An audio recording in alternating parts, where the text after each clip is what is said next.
Good evening, Team Unstoppable. Ngayon po, ituturo ko sa inyo kung paano i-withdraw yung pera ninyo galing sa City Coins papunta sa Coins PH ninyo. Ayan, unang-una, syempre, magla-login po kayo. Kapag naka-login na kayo, i-click nyo yung City Coins. I-click nyo yung City Coins. Pag na-click mo yung City Coins, ayan, napupunta na kayo dito. Pag napunta kayo dyan, i-click nyo po ito. Ayan, yung tatlong guhit na yon. Pag na-click nyo yung tatlong guhit na yon, lalabas na to. Ayan. Pag lumabas na yan, i-click nyo yung balance. Ayan. Pag na-click mo na yung balance, lalabas na po yan. Ayan. Sample, Bitcoin. Ito yung Bitcoin. Ang gagawin mo, i-click mo yung withdraw. Ayan, sa gitna. Withdraw. Dito sa BTC. Ibig sabihin ng BTC, Bitcoin po yan. Ang gagawin mo, withdraw. I-click mo yung withdraw. Pag kinlik mo yung withdraw, ito na yung lalabas. Nangihingi siya ng address. Tapos yung amount.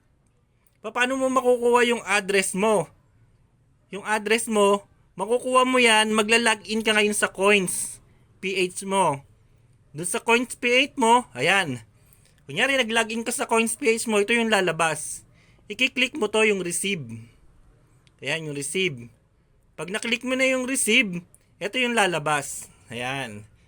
I-click mo yung susunod, ito. Bitcoin address. Show Bitcoin address. Pag kinlik mo yan, ito yung lalabas.